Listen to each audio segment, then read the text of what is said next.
Das Mercado ist ein beliebtes Einkaufszentrum im Herzen Altonas, mit einer weitaus interessanteren Geschichte, als man vielleicht vermutet.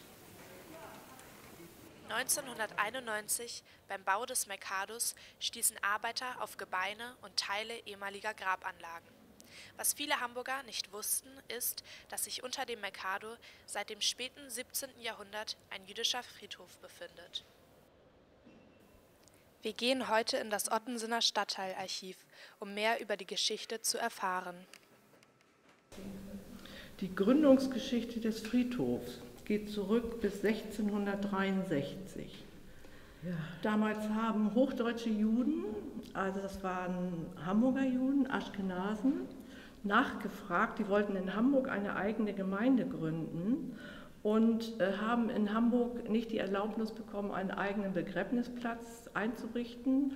Und ein eigener Begräbnisplatz gehört zu der Gründung einer jüdischen Gemeinde. Die Sache war die, in Hamburg war der Aufenthalt von Juden verboten, während Altona eine jüdische Gemeinde zu der Zeit hatte. Altona gehörte damals zum dänischen Königreich, das weitaus toleranter mit religiösen Minderheiten umging. Die Hamburger Juden erhielten 1663 nun auch die Erlaubnis, auf dänischem Gebiet einen Friedhof zu errichten. Im Laufe der Jahre wurde der Friedhof immer wieder vergrößert und erlangte als Begräbnisplatz berühmter Rabbiner einen besonderen Stellenwert.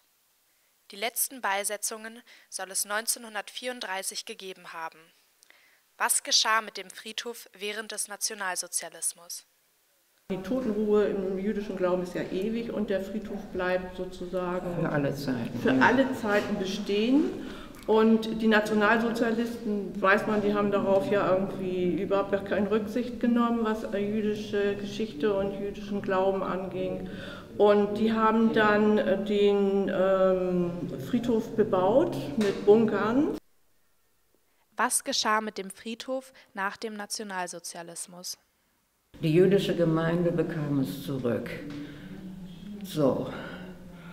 Und hat es verkauft. Wie kann eine jüdische Gemeinde sowas verkaufen? Die Situation war so, das Grundstück war nicht mehr als Friedhof zu erkennen. Was hier an jüdischer Gemeinde noch war, die jetzt wieder so im Abwickeln oder Aufbau befindlich war, bestand aus ein paar sehr alten, sehr verarmten Leuten, die kaum noch für sich sorgen konnten, oder ein paar Leuten, die alle auf dem Absprung standen in die Emigration.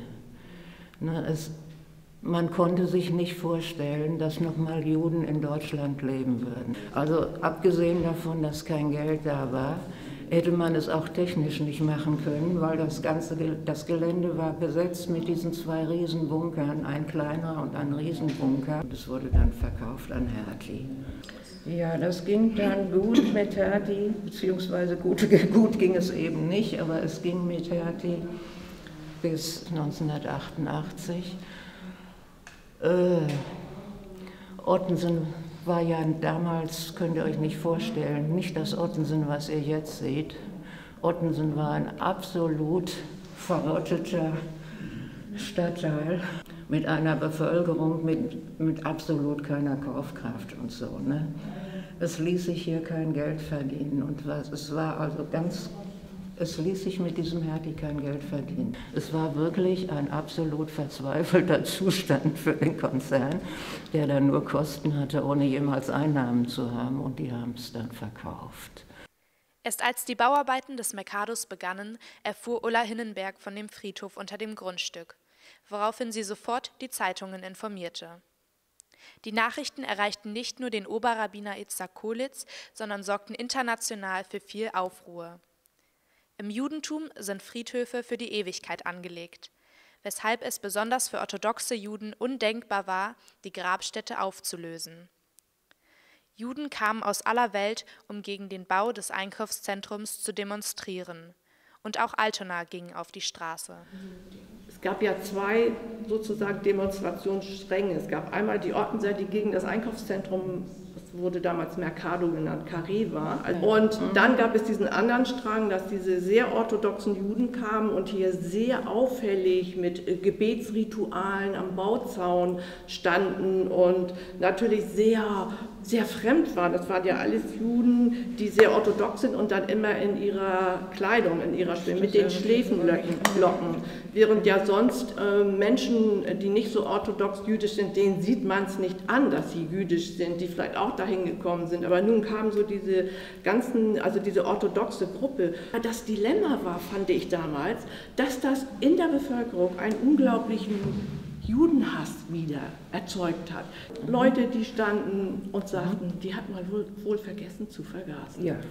Also eine Palette von, also das war wirklich irgendwie, oder diese orthodoxen Juden kamen ja hierher und mussten irgendwo eine Unterkunft haben. Und da hat irgendwie so ein Stadtteilzentrum gesagt, ihr könnt hier bei uns in der Halle wohnen oder so. Ne? Dann waren die aber so orthodox, dass die Frauen nicht die Hand gegeben haben oder dass sie sich nicht da hinsetzen durften auf den Stuhl, wo vorher eine Frau gesessen hat. Und dann wurde dieses Stadtteilkulturzentrum wieder gesagt, wie könnt ihr solche, sag ich mal, konservativen, wurden noch schlimmere Begriffe, also aus dem jüdischen Spektrum, wie könnt ihr die unterbringen? Also es war einfach so, dass wir mit der ganzen jüdischen Geschichte derart kollidierten und also irgendwie selber solche Lernprozesse und uns auch von Ulla und noch anderen aus der Arbeitsgruppe Jüdisches Leben, dass wir hatten erstmal wir selber aufgeklärt werden mussten über die facettenreiche Leben, jüdisches Leben, das es gab, wo es jetzt gibt, dass sich selbst bei uns große Streitpunkte ergeben haben. Der ganze Stadtteil war aufgewühlt, alle diskutierten und es gab alle Facetten von Verhalten und Missverhalten. Der Oberrabbiner Yitzhak Kolitz vermittelte zwischen den aufgebrachten Juden und dem Bauunternehmen, indem er vorschlug, den Friedhof zu überbauen, ohne das Erdreich anzurühren. Statt der ursprünglich geplanten Tiefgarage wurde ein Parkdeck gebaut. 1995 wurde außerdem eine Gedenktafel im Mercado angebracht. Sie informiert über die Geschichte des Friedhofes und die Verstorbenen, die dort bestattet wurden. Für den Fall, dass weitere Namen ermittelt werden, wurde Platz auf den Tafeln gelassen.